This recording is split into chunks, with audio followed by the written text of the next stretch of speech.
joining us once again. I still remain your favorite host, Blinks Monday. Same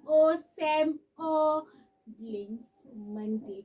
And today with me in the studio, we still have our own very regular guests. Glory Russell. Thank you for always making our time to join us. My We appreciate you. pleasure. Saying thank you from the studio. My pleasure. Okay. So today we are going to find out what career path is our regular guest, Glory Russell, into. Because I know many of you have been curious. What is she into? Today we are going to find out. So tell us, what are you into?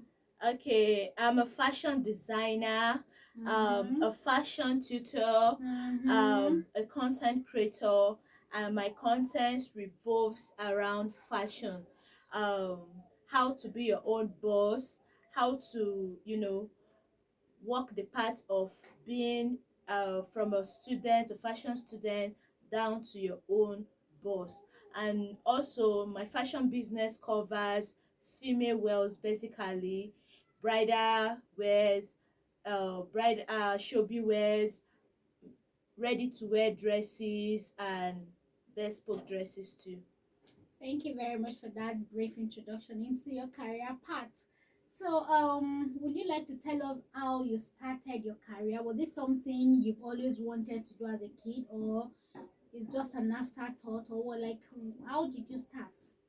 Okay, I would say Nigerian played a very major role in deciding a career path for me. While growing up, as every young child Indian. growing up will always want to be a doctor, an accountant, a lawyer, and many of that.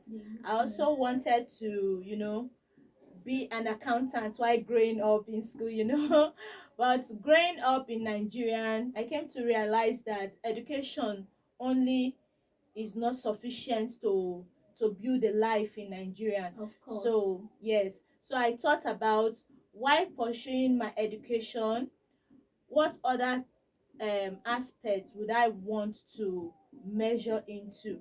And I sat down and I looked at the fashion industry of Nigeria, and I saw many fashion designers already in the industry. And I thought to myself, well, with this number of fashion designers in the country, I might just settle for making dresses for just myself and my family. But as time goes on, I saw that there is money. There's really money when you know what you are doing in the fashion industry.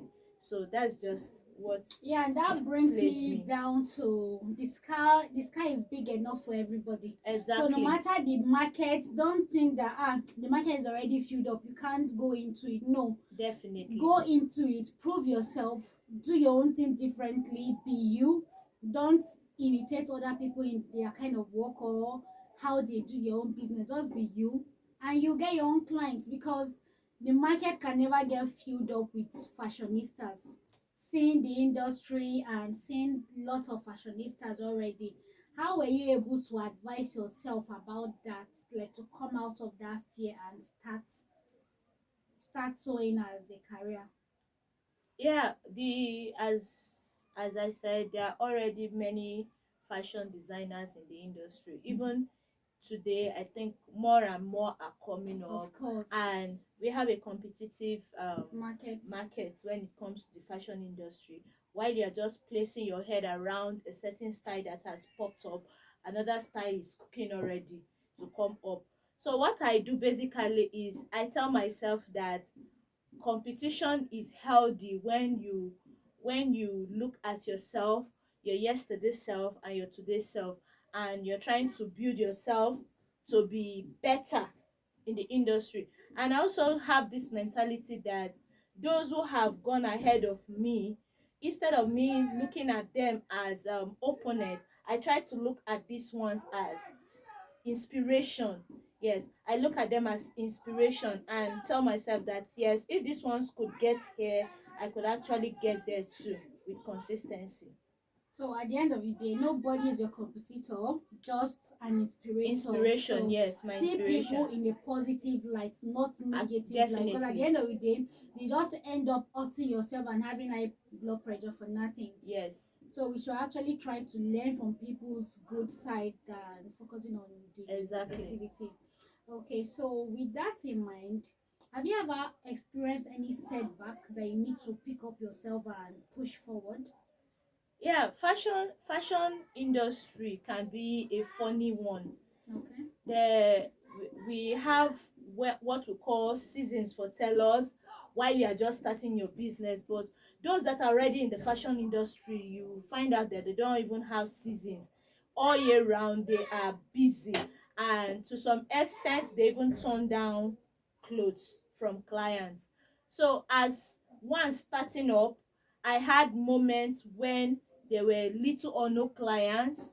Then I even thought to myself of venturing into something else and leaving the fashion line. So at that moment, I said, why not go into this market, pick up beautiful materials, and just make ready to wear dresses. And without waiting for clients to come, I think I'll be able to sell my work to them. And at that moment I was able to sustain myself in the fashion industry because I now made ready to wear dresses. I think that's where the idea of ready to make dresses came Okay, up okay. for me. Yes. All right, that's good. Thank you for always being ready to try new things, take up new Yes, definitely, challenges, that's and me. yeah, that's good because once you're into business, you need to be open to other solutions to problems and stay in the business. So, if I may ask you, being a fashionista, I believe you usually have more than two clients or three clients at a time that gives you job, and probably they all have different time frame deadline for you to meet up with their deliveries. So how do you do it? How do you Okay, meet up? How do you there's this handle common several projects? conception that if you want to use your dress Let's say for okay, December. if you want to use your dress for, let's say, February, Okay. tell the tailor that you want to use the dress for this January. In fact, you just tell the tailor you want to use the dress for next week while you are giving the tailor the clothes for this week, so that will make the tailor to be fast Fast, with of your work. course. So, well, I've created a measured trust between I and my clients. Okay. They When they come to me, they always tell me that I know you'll be able to make this dress within this period of time and I can trust you to deliver. So, coming into the fashion industry and already knowing what people had, the In conception they mind. already had about fashion designers, and having been one who made dresses a lot even before joining the fashion industry, I had experiences of tailors disappointing me, and I had to even go to their shop and wait, sit with them, even stay into the night just for them to deliver my dresses to me. So I said, okay, mine will be different. I won't go into fashion designer and have them have same thoughts about me. I will have to build my own brand of trust, and that's what I have done for myself. So when I have a number of clients coming to me, what I usually tell them, I say, just tell me exactly when you'll be needing this dress. Don't put me under pressure. I don't like being under pressure when I'm making a dress for a client, so that I'll be able to deliver what will be satisfactory to the client, and also I'll be satisfied with my job. So they always tell me the specific time they need their dresses, and I'll also tell them, okay, this is when I'll be able to deliver your dresses for you. And another thing that has been able to help me be trustworthy in my line of business is that when I have multiple clients bring clothes, I don't just wait, especially clients that already make dresses with me, and I know, I trust them that yes, they'll be able to give me their balance, their pay. I go ahead and start the job with my own money, with the confidence that I will get that money from them. I don't do that for all clients. There Okay. are those that I wait for them to give me even more than half of the The fee. price, Yes, yeah. exactly, because I've not built that trust with them, and I don't want my money to be stocked somewhere. I'm a business person. That's nice because usually when you don't once when they don't pay you for any dress, they tend to be reluctant. Even when you finish Exactly. sewing it, they'll be like, ah, I make you did, I never get money. But if Exactly. they've paid you like 70%, of course, Definitely. even if they don't want to They'll be wear the it, one, they'll be the one calling to you, be yeah, calling you, Madam, I need my dress, so I need my dress. yeah. So okay, so what is that one thing that you've done differently in your career? Like not like the regular tellers out there. I know you said a couples like creating that trust within you and your customers. They can tell you, I'm using this cloth today and they'll get it today. They're using it next 2 months and they'll get it when they come. But what other thing have you done differently that you've seen your other contemporaries haven't done? Well, in the fashion industry, nothing is absolutely new. I can't say I'm the first to do something, or there's something I actually am doing that others are not doing. But one thing I learned from one of my fashion mentor that I admire in the fashion industry is that she, when you choose a style for her to make, she charge you for that style and put a little extra charge for it. That little extra charge is not as if she just wants to make extra gain. No, she wants to use that extra charge to surprise you when you get your dress. You might be choosing a plain style, but what you'll be getting will be an extraordinary style with Okay. some touches of there's something we call applique, or let me use the layman's word, designs. So Yeah. we'll be putting some touches of design, and when you're getting your dress, you'll be like, wow, this is like more than what I paid for. So we'll not be exposing ourselves that that money you paid, that that extra charge you were Yes, for shouting, this. why is it so much, why is your own so expensive, you know that that's what we have in store. But when you get your dress, you'll be like, wow, this very And beautiful. sometimes even with the extra charges, they'll still go ahead and give you what you want. They won't even Yes, add those extra yes, design yes. on it. Most Okay. fashion Yeah, designers with the extravagant, as in extra charges. exorbitant prices. Yes, exorbitant charges, you won't be getting those designs I'll be putting on your dresses. Okay. So that still brings us back to your industry. With the ever growing challenges in your industry, how do you keep up? As I said, I think I've mentioned it, while you're trying to wrap your head around a certain style, a new style is popping up. Of course. You don't just sit back, you need to, I personally upgrade myself. Okay. There we have classes, at least there are those who are opportune to gain this knowledge ahead of you. So there are classes now, it's even easier, there are online classes, you can enroll yourself. So I personally enroll myself. I don't see any money I pay in enrolling myself as a waste, because while I upgrade my fashion um game, Yeah. I can be confident when A charging client, clients, yeah, brings you. knowing that I'm going to deliver what I charge for. Okay.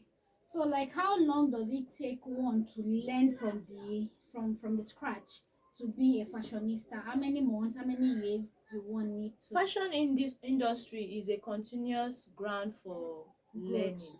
Yes, for learning.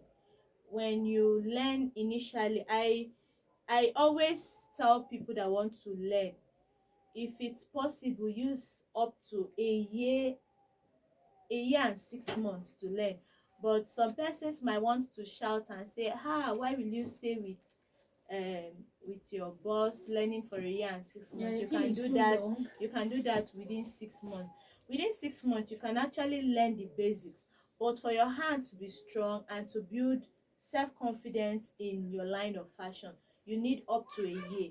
While I learnt mine, I learnt for a year and 6 months. I was not too steady because I had Other multiple things, jobs I was okay. running through, and my education per se. Okay. But I was able to dedicate the last 6 months of the training fully for the fashion, and I was able to get something out of it. I didn't stop there. As I said, as the industry keeps going, I keep going for upgrade and keeping myself busy in the fashion industry. Okay, so would you say you made a mistake coming into this industry, or it has actually been a blessing for you to be in this industry? Fashion industry is a very nice career path to trade on. It Okay. can be stressing, it can be overwhelming, but it's also fun. It's also fun to be while making while making dresses for other people. You get a chance to make for yourself, your kids, your friends, your families, Your and family members. it's a nice part. It's a nice part, I must say. Okay. So do you accept student? Can any student Of course, enroll? I run online courses. I also run physical courses Class. to physical classes to train. I love teaching. I love giving my all, the whole knowledge. I don't reserve anything. I always like to engage students. I had this um foundation while in my fashion line, that in most places where you pay to learn, they don't deliver the whole knowledge for Like they you. don't Sometimes teach you they don't teach you everything. everything, they withhold some things. Sometimes they send you on errands during practicals, and sometimes they just want you to be looking at what they do without explaining. So I said to myself, if I'm opening my own fashion um school, fashion training, I'll always want to teach everything I know, and I love teaching. My educationally, I pursued I went for education because I love teaching. I love passing knowledge to people, Okay, that means whatever. Yeah, aside fashion, you can also like have like a, should I say, home school, or how do they call yes, it? Home yes, yes, classes, yes, after school yes, classes. yes, yes, yes. Okay, So I love teaching. all right. That's just it. I must say I noticed that from her. Each time she comes to the studio, she's always giving me these lecturer vibes. I never knew she studied that in school. It's good to really get to know what you do behind Thank you you very being our much. guest on the show. Thank Okay, you. so you can just drop your handles in case anybody wants to reach out to you, be a student, be a client, so they can Okay, reach you. on Facebook, my name there is Glory Akpan, and on TikTok is Swendog.